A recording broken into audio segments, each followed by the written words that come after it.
E aí pessoal, tudo bom?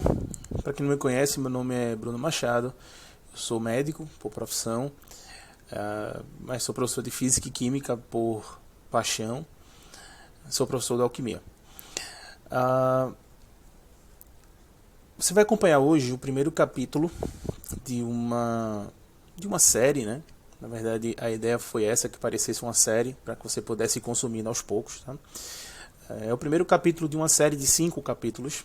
Tá? Serão 5 partes que compõem uma grande aula. Né? Essa aula se chama Ciência da Aprovação e é uma aula que ela é muito cara para mim. Tá? Ela fala sobre um assunto que talvez seja o assunto que eu mais estudei na vida. Eu sempre tive um fascínio muito grande por estudo, né, pelos estudos em si. Assim, eu tenho um fascínio grande sobre todos os processos pelo qual um estudante passa para ser aprovado em um determinado concurso, tá? Seja um vestibular, um concurso, uma residência, por exemplo.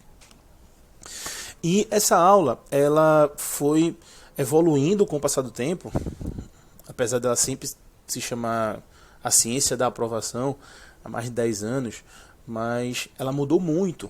Né? Ela mudou muito porque ela foi se adaptando aos tempos. Né? Eu dou essa aula desde a época que tinha segunda fase, por exemplo, então tinha coisas que eu adaptava, tinha que ter coisas que eu explicava desse treinamento, por exemplo, que tinha que se encaixar com a realidade da época, que era a segunda fase. Depois ficou só o Enem, por exemplo. Depois a gente teve uma mudança no nível do Enem. Então, assim, e com isso também a mudança nas pessoas, né? A mudança na tecnologia, a mudança na forma como se interage, na forma como se estuda, na forma como se lê, na forma como as provas cobram as questões. Então, essa aula evoluiu também, tá? E todo ano eu faço uma grande reciclagem. Eu sempre começo essa aula do zero, tá? Por exemplo, para quem assistiu a última, 2 anos atrás, não vai ter um slide sequer dessa aula, que talvez um ou dois que não dá para tirar, mas não vai ter nenhum slide sequer que tinha na aula que tinha 2 anos atrás. Ela sempre é começada do zero, porque os processos mudam, porque eu acabo reciclando certas ideias, reescrevendo certas ideias, coisas que 3 anos atrás funcionavam, hoje não funcionam mais tão bem, novas coisas têm que ser colocadas. Isso, mais uma vez, porque as pessoas mudam, porque as provas mudam. Então, assim, é uma aula que eu tenho bastante orgulho, tá? Ela sempre foi dada em cinemas e auditórios e teatros, e agora ela está na internet, exatamente porque eu quero que atinja mais pessoas. Tá? Ela vai ficar aberta no meu canal do YouTube e eu espero que você aproveite. Ela vai tratar Na verdade, eu dividi didaticamente em 5 partes. Tá? Então, explicando quais são as 5 partes, seria o seguinte: primeiramente, você precisa entender o seu cérebro. Entender como o cérebro funciona, entender como é que a compreensão de um assunto é dada, como é que a memória daquele assunto é guardada, como é que o aprendizado ele se concretiza dentro do cérebro do indivíduo. Sabendo isso, sabendo como você aprende, como você esquece o que você aprendeu, por exemplo, você vai poder planejar formas de estudo que se adaptem a essa organização cerebral que você tem. Então, você tem diversos métodos de estudo diferentes que a gente vai ver na segunda aula. Na terceira aula, a gente, de posse já do método que você considera ideal, já entendendo o seu cérebro, a gente vai ver como a gente organiza o nosso tempo. Como é que a gente organiza o nosso tempo para poder otimizá-lo de forma que o método de estudo escolhido seja dele extraído o máximo que a gente precisa. Na quarta parte é a única que a gente que é mais específica para vestibular, tá? Essa aula ela poderia ser assistida pelo pessoal que vai fazer residência, pelos colegas médicos, ela poderia ser assistida por quem vai fazer concurso. Então, assim, é uma aula que se presta muito bem a todo tipo de competição que envolve conhecimento, tá? Só que aí a quarta parte dela vai ser direcionada para o Enem, tá bom? Então, para quem não for fazer Enem, pode até pular essa parte, tá? Mas é o grosso de pessoas que vão assistir, vão fazer Enem, então é uma parte muito importante também. E a última parte é como é que a gente prepara o nosso corpo e mente para o desafio, para essa maratona, tá? Então, é uma aula bem completa, ela tá bem fechadinha, ela é muito bem estruturada, tá? Tenho certeza que você vai gostar. E se você gostar, divulgue, tá? Passe para as pessoas que você gosta, que você sabe que essa aula vai ser útil, tá certo? Bom, então vamos lá, vamos para a primeira parte. A primeira parte da aula se chama Neurofisiologia do Aprendizado. Vamos aprender como o nosso cérebro aprende. Vamos lá. Então, ó, primeira parte, aqui eu coloquei como aula 1, tá? Mas na verdade, como eu falei, é a parte 1, né? Neurofisiologia do Aprendizado. Eu dividi em 5 tópicos, tá? E o primeiro é o seguinte, vamos entender como é a estrutura básica do nosso cérebro, vamos entender como é o nosso hardware, né? Antes de entender como é o software, vamos entender como é o hardware. Nosso hardware, ele é composto... Eu sei que o cérebro tem muitas divisões, tá, pessoal? Anatomicamente, ele pode ser dividido de várias formas diferentes, tá? Não existe uma forma única de dividir o cérebro. Eu vou dividir de uma forma didática que se preste ao que a gente quer fazer aqui, tá? Não estou dizendo que essa forma que eu estou dividindo aqui é a forma que a neuroanatomia deveria dividir. Não, essa é a forma que se presta ao nosso objetivo. Vamos lá. Aqui a gente tem o tronco encefálico, né? Conecta o encéfalo com a medula. Ele contém a parte mais arcaica, a parte mais antiga evolutivamente falando da gente, tá? Então ele guarda funções bem importantes aqui, funções circulatórias, respiratórias, né? Como eu falei, é aquilo que mantém a manutenção da vida é feita aqui, tá? Não é uma vida pensante, a manutenção da vida básica, vida, aquilo que mantém você vivo. Aqui a gente tem o cerebelo, tá? Que é a parte do cérebro onde nós guardamos nossa memória muscular. Aqui é o nosso córtex, né? É o nosso córtex. E entre o tronco encefálico e o córtex, a gente tem essa regiãozinha aqui, ó, que ela toda poderia ser chamada de diencéfalo, tá? Mas elas tem muitas pequenas estruturas. Por exemplo, a gente tem aqui, ó, a hipófise, a gente tem o hipotálamo, a gente tem aqui os tálamos, né? A gente tem o hipocampo, a gente tem a amígdala, não confundir com a amígdala da garganta, né? Aqui, essa amígdala é uma região do cérebro que a gente guarda algumas memórias instintivas, traumas, medos. É uma memória bem assim, bem primordial, sabe?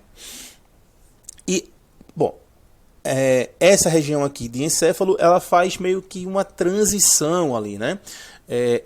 As informações, elas vêm, por exemplo, sei lá, o nervo óptico. O nervo óptico pega as informações e antes dessa informação chegar lá no lobo occipital, ele passa pelo diencéfalo, entende?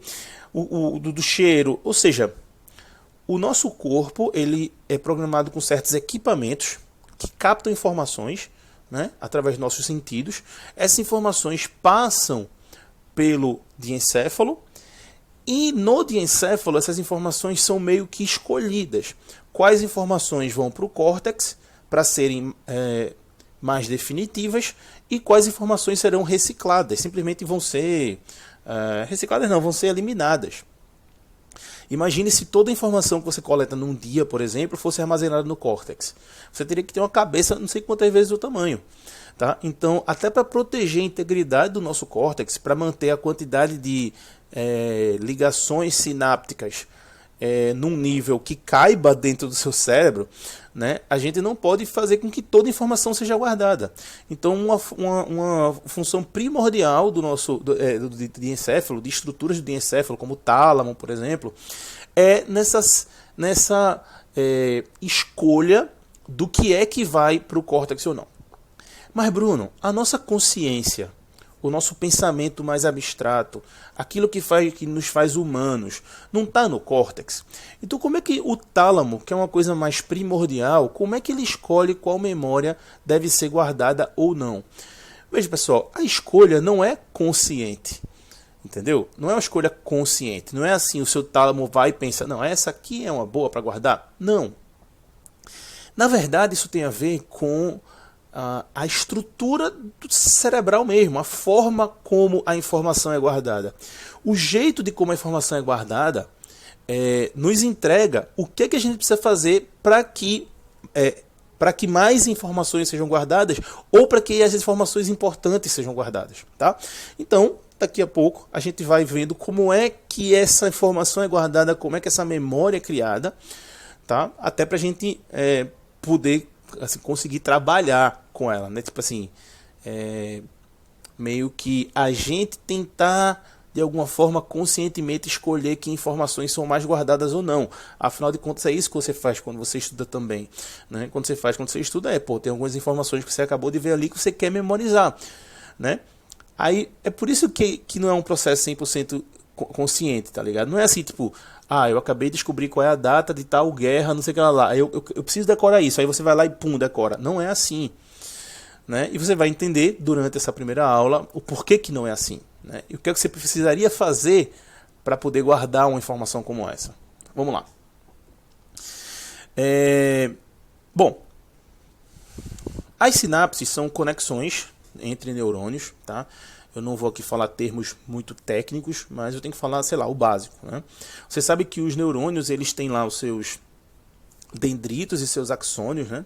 Os dendritos são onde ele capta a informação, os axônios é onde ele libera neurotransmissores para passar a informação adiante, né? E as sinapses, elas são terminações nervosas, né? Terminações dos neurônios. Deixa eu dar uma diminuidinha aqui. Elas são terminações dos neurônios, tá? Que na verdade são o seguinte, assim, são regiões de um contato razoavelmente próximo, pode ser mais próximo ou menos próximo, de neurônios, tá? Do dendrito com o axônio lá para a formação da sinapse. E a gente tem aqui bolsinhas com neurotransmissores. Essas bolsinhas com neurotransmissores são liberadas nesse espaço sináptico aqui, e o neurônio que está captando essa informação, ele tem receptores que captam esses neurotransmissores, certo? Se tiver muitos neurotransmissores, a tendência é que essa informação seja passada de uma forma mais importante, né? Mas também não adianta ter muitos neurotransmissores se eu não tenho receptores do outro lado, porque vai ficar sobrando neurotransmissor aqui, tá? O que vai acontecer é que o axônio vai puxar de novo os neurotransmissores que não foram utilizados na passagem da informação, né? Ele vai simplesmente dar uma reciclada nele e a informação não vai ser bem passada. Agora, o que é importante aqui é você entender o seguinte: quanto mais esta sinapse, que é como se fosse um byte de informação, quanto mais ela é utilizada, quanto mais vezes essa informação é tocada, ela é lembrada, mais eu vou ter a formação de neurotransmissores aqui, mais eu vou ter neurotransmissores sendo liberados, que vai gerar um feedback para receptores serem produzidos. Inclusive, pode aumentar a proximidade entre esses dois aqui. Inclusive, pode aumentar o calibre dessas regiões aqui. Ou seja, fica mais grossinho. Ou seja, quando a sinapse é muito utilizada, a tendência é que ela vá aumentando a facilidade com que a informação transita por aqui. Como é que a informação transita por essa sinapse? Ela vem como um impulso nervoso. Quando chega aqui, ela se transforma em química, né? Ela é liberada os neurotransmissores que vão se conectar com proteínas, né? Com receptores, que vão desencadear algumas reações e passando a informação adiante, gerando um novo impulso nervoso que continua a informação adiante. Isso aqui, pessoal, se torna como se fosse um fio. Imagina que você tivesse um fio, um fio de cobre com vários fiozinhos lá, e aí tu, por exemplo, pegasse um fiozinho desse de cobre e ligasse um com o outro. Veja, a corrente ela vem pelo fio inteiro. Quando ela tem que passar por um único fiozinho, ela vem pelo cabo inteiro, cheio de pequenos fios. Se ela tivesse que passar por um fiozinho só, a resistência seria alta. Então, muita energia seria perdida aí. Quanto mais fiozinhos eu conecto, quanto mais grosso eu deixo esse cabo, quanto mais próximo eu deixo esse contato, mais facilmente essa informação é passada, beleza? Então há uma forma de em que eu posso reforçar, aumentar a força dessa sinapse, tá? Isso acontece basicamente de duas coisas, tá? De duas formas. Basicamente duas formas. Repetição, afinal de contas, se eu repito a informação e você tem constantemente uma informação passando ali naquela sinapse, você vai ter constantemente neurotransmissores sendo liberados, logo receptores sendo produzidos, tá? Então você vai ter um caminho mais fácil. E uma outra forma é fazendo conexões entre outras sinapses. Por exemplo, deixa eu pegar aqui um desenho, deixa eu ver aqui, vou tentar desenhar aqui, tá? Imagine, por exemplo, deixa eu ver aqui, tá, que cor.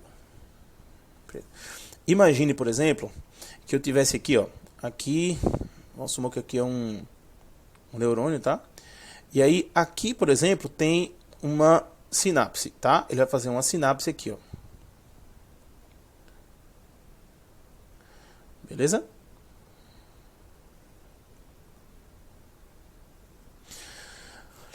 O que acontece?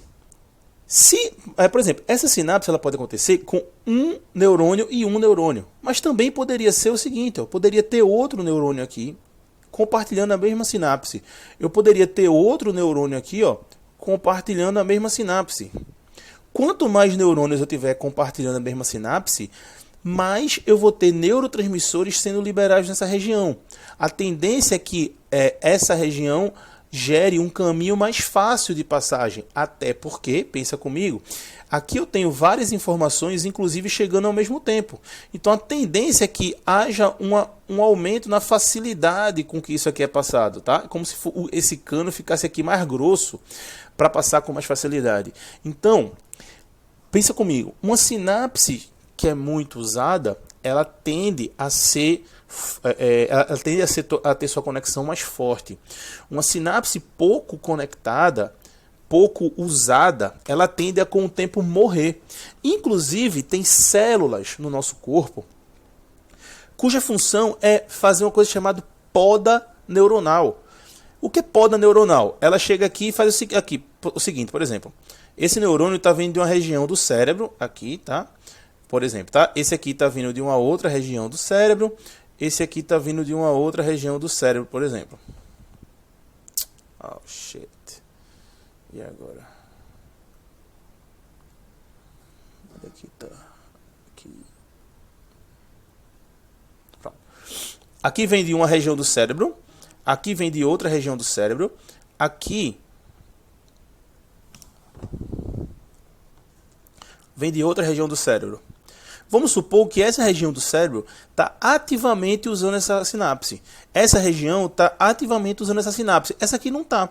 Com o tempo, pode ser que esse neurônio aqui, ó, fique produzindo tão poucos neurotransmissores que essa informação perca o contato com essa região do cérebro.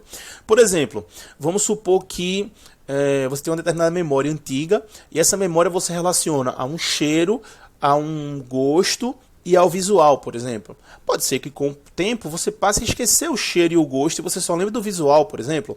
O que é que vai acontecer? Com o passar do tempo, pode-se fazer uma poda aqui e simplesmente se corta essa conexão, tá? Para manter o número de sinapses no nosso corpo dentro de uma quantidade aceitável, tá? Bem, pessoal, o nosso cérebro, ele é composto de 100 bilhões de neurônios, tá? 100 bilhões. Cada neurônio pode chegar a fazer 10.000 conexões. Então, é praticamente infinita a quantidade de conexões que você tem, beleza? Só que aqui tá, o nosso cérebro ele tem um limite, o seu crânio tem um limite. Não dá para ficar fazendo conexões e mais, e mais, e mais, e mais. Vai chegar uma hora que vai ter tanta conexão que você não consegue mais fazer a coisa funcionar direito. Então, por isso é feita a poda neuronal. Bom, espero que você tenha entendido como é que a sinapse ela pode ser aumentada a sua importância, como é que ela pode ser fortificada, digamos assim, como é que ela pode facilitar o trânsito por lá, tá certo?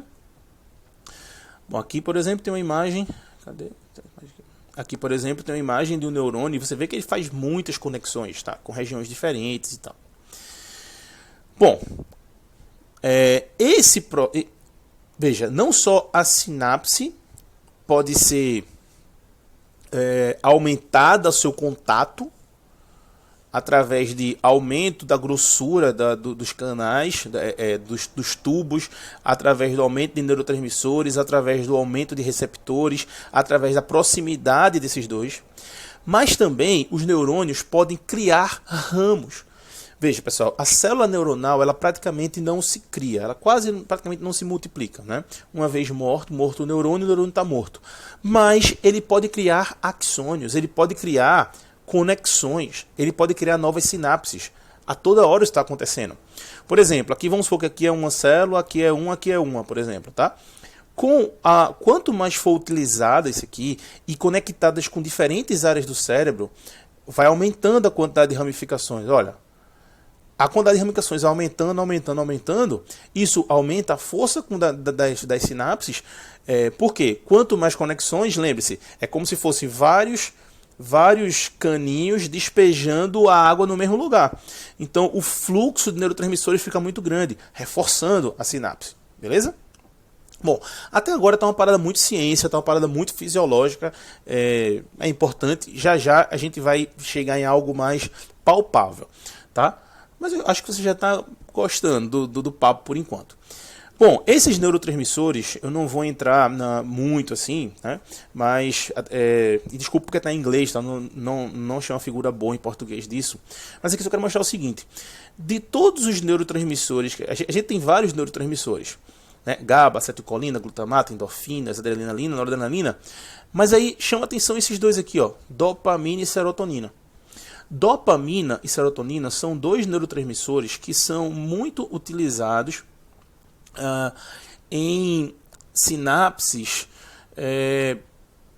quando a gente tem uma sensação de recompensa, quando a gente tem uma sensação de prazer, digamos assim. Então, lembre-se disso. A gente produz mais neurotransmissores quando a gente está gostando do que a gente está fazendo, quando a gente está se motivando, quando a gente está se emocionando, tá? Então, lembra que eu falei que a memória não pode ser escolhida conscientemente? Ela não pode ser escolhida conscientemente, mas a gente pode, através de métodos diferentes de estudo, aumentar a chance de uma memória ser fixada, tá? Bom, esse processo todo de redesenho das sinapses, de criação de novas conexões, é chamado de neuroplasticidade, tá? Neuroplasticidade. Essa neuroplasticidade, ela permite o seguinte. Imagine isso aqui de forma bem simples, o cérebro como tá? Imagine, por exemplo, que eu tenho que passar uma informação dessa região do cérebro para essa região do cérebro. E outra informação dessa região do cérebro para essa região do cérebro. A informação que for mais utilizada, ou seja, mais repetida, ela tende a gerar um caminho mais, eu posso dizer, um caminho mais fácil, um caminho que gera menos resistência à passagem da informação, entendeu? É como se eu tivesse uma ruazinha que está passando um carrinho ali de vez em quando. Mas aí essa cidade vai crescendo, mais carros vão aparecendo, vai chegar uma hora que aquela ruazinha não adianta mais. É preciso criar uma segunda faixa. Mas aí continua muito carro passando, é preciso criar uma terceira faixa, ou criar duas indo e duas vindo. Entendeu? Se forem duas cidades muito importantes, se forem duas regiões do cérebro muito importantes, às vezes é preciso criar uma BR entre elas, porque está sendo tão utilizado esse caminho que a estrada se transforma numa highway, entendeu? Então, esse processo se chama neuroplasticidade, certo? É você pegar o caminho que a informação vai fazer, e quanto mais você repete aquele processo, e principalmente, quanto mais associações com outras regiões você faz, mais você alimenta essa via de passagem da informação, certo? Aqui, por exemplo, outra imagem legal, né? Aqui seria esse pathway aqui, caminho, em inglês não seria um caminho fraco. Então, por exemplo, se a informação tem que sair daqui para cá, por um caminho fraco, é como se fosse um fio com alta resistência. A corrente não passa direito, ela passa com dificuldade, muita energia, muita informação é perdida, beleza? Ou eu posso ter um caminho forte, robusto, tá? Que permite a passagem rápida de informação. Por exemplo, imagine um músico, tá? Alguém que toca violino, por exemplo. A parte muscular dele vai estar guardada no cerebelo, tá? Mas, por exemplo, quando ele vai improvisar, quando ele vai pegar um rumo diferente do que ele já tinha feito antes, por exemplo, mas se mantendo na harmonia, ele precisa pensar muito rápido. Ele precisa pensar, por exemplo, se aquela próxima nota se encaixa no campo harmônico. Mas tem que ser muito rápido. Então não adianta essa informação passar por um caminho fraco. Essa informação tem que passar por uma highway. Entendeu? Ela tem que passar pelas regiões do cérebro que relaciona a memória dele com relação aos campos harmônicos, a inteligência dele com relação ao entendimento de um campo harmônico, a memória, obviamente, puxar a memória de músicas que ele já sabe, de solos que ele já fez, e assim por diante, beleza? Seguindo.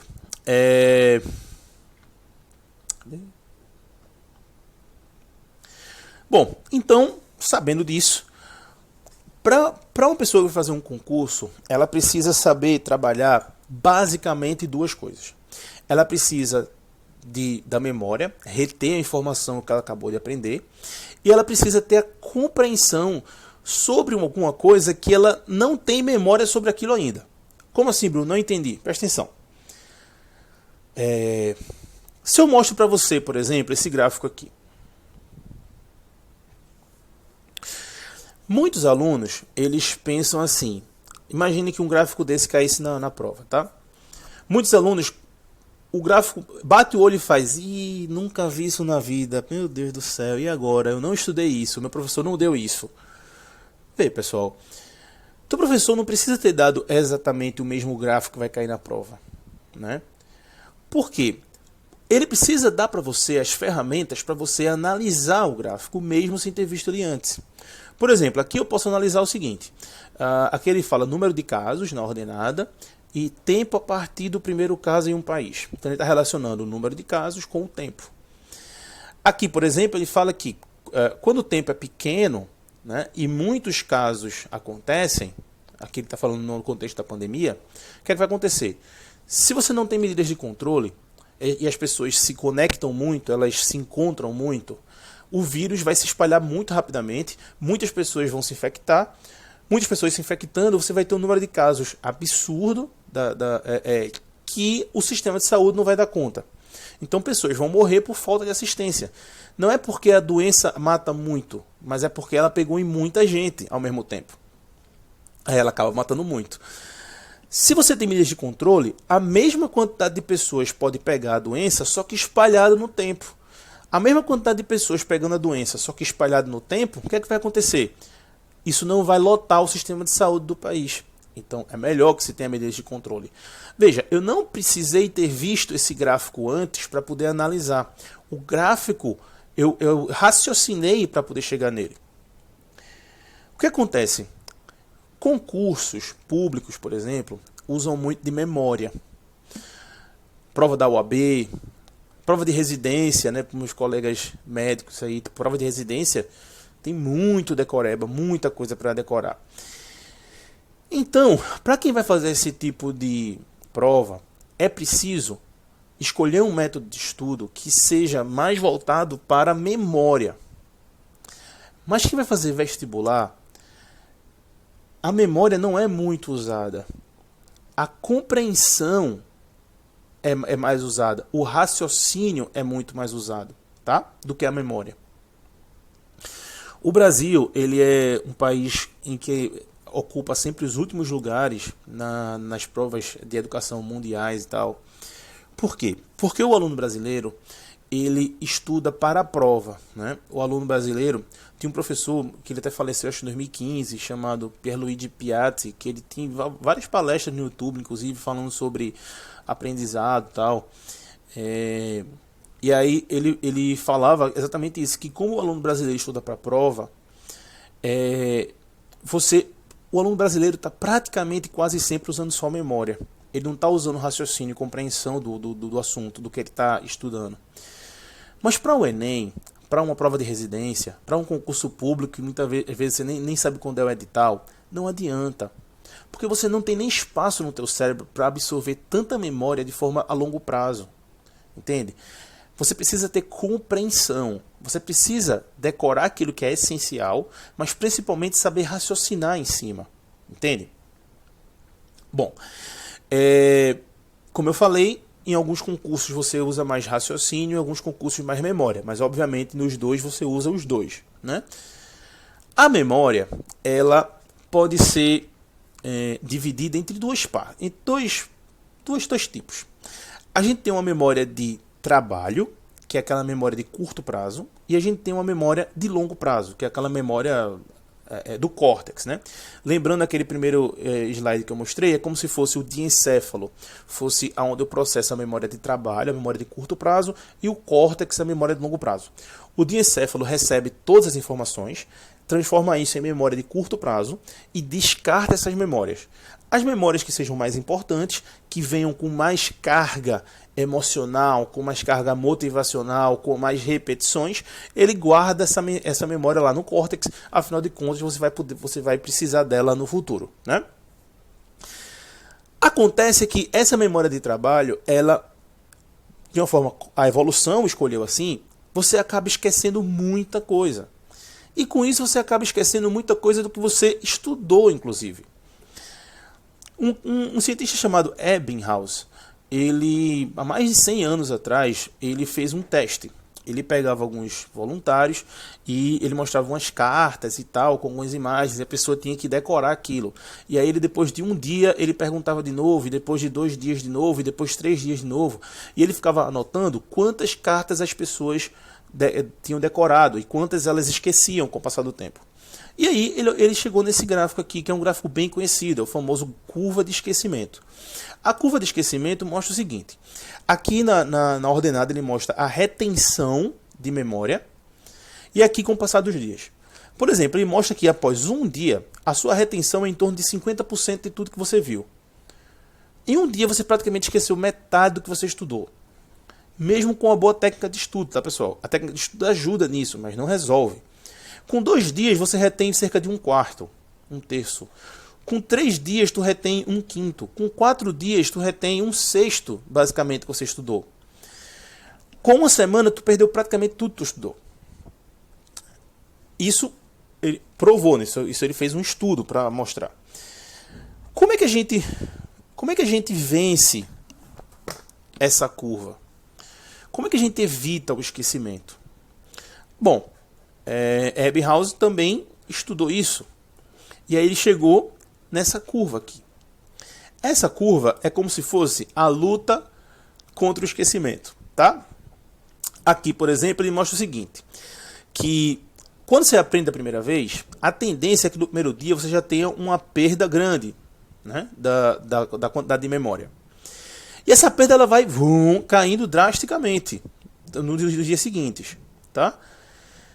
Se você, depois de um dia, por exemplo, relembra aquilo que você estudou e volta mais ou menos para o mesmo ponto que você estava antes, ele observou que a próxima queda era menos inclinada que a primeira. E se você, por exemplo, no terceiro dia você desse um novo impulso daquele conhecimento, ela era menos inclinada ainda, e assim por diante. A cada revisão que você dá, aquilo vai inclinando cada vez menos, ou seja, você vai retendo mais memória daquela informação.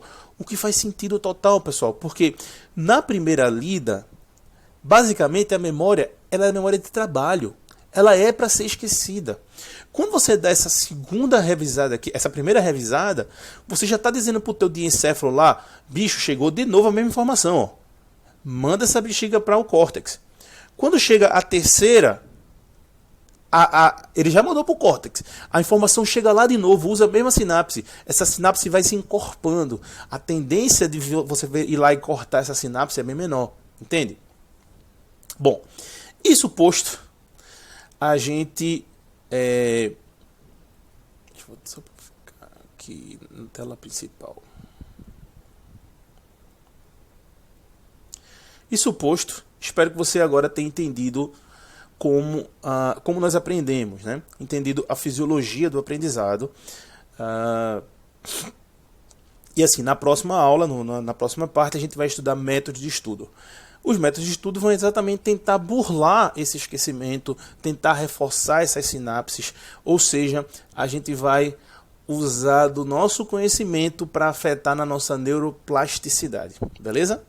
Bom, espero que você tenha gostado da primeira aula. Como eu falei, isso é uma série. Espero que ela tenha dado vontade de você assistir as próximas, tá? Então, fica na aguardo aí que durante essa semana eu estarei postando as outras, beleza? Se você já deve estar vendo isso, sei lá, algumas semanas depois do que eu postei, é só clicar aí onde tem parte 2 ou aula 2 da semana da aprovação. Ok, pessoal? Abraço, até a aula 2.